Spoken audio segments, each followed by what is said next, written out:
आणि यानंतर एक धक्कादायक बातमी डोंबिवलीतून आहे। डोंबिवली पश्चिमेतील फुले रोडवरच्या आनंदी कला केंद्राचा मूर्तिकार पळून गेल्यानं गणेश भक्तांनी संताप व्यक्त केलाय।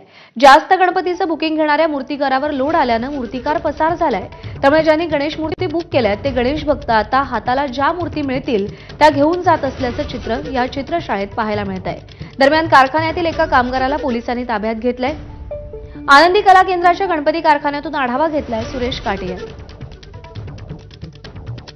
डोंबिवलीमध्ये धक्कादायक प्रकार उघडकीस आला आहे। डोंबिवलीतील आपण या कारखान्यामध्ये आहोत। या ठिकाणी वेगवेगळ्या पद्धतीच्या मूर्ती ज्या आहेत त्या बनवल्या जातात। मात्र अचानकच खरं पाहिलं तर उद्या गणपतीची प्राणप्रतिष्ठा होणार आहे।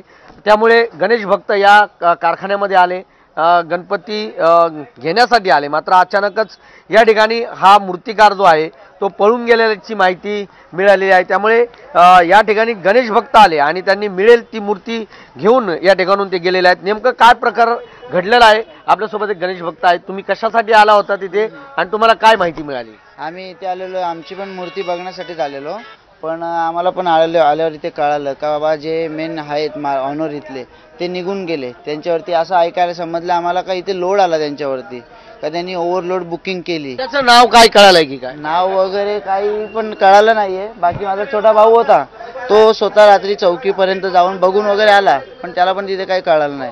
ते जे होते कारागार ते पण गेले, कारागीर लोक पळून गेले ते पण। आनंदी कला केंद्र अशा पद्धतीचं हे कला केंद्र आहे। जवळपास इथे 1 फुटाची मूर्ती, जवळ 2 फुटाची मूर्ती अशा पद्धतीच्या मूर्त्या या ठिकाणी बनवल्या जातात आणि अचानकच हा कारखान्यातला मूर्तिकार पळून गेल्यामुळे गणेश भक्तांची धांदल उडाली आहे। सुरेश काटे, एबीपी माझा, डोंबिवली। पुढची बातमी पाहूया। मांडवी एक्सप्रेस 1 तासाहून अधिक उशिराने धावत असून अखेर ठाण्याच्या फलाट क्रमांक 5 वरून मांडवी एक्सप्रेस रवाना झाली आहे। त्यामुळे 24 तासाहून अधिक वेळ वाट पाहणाऱ्या कोकणवासियांना काही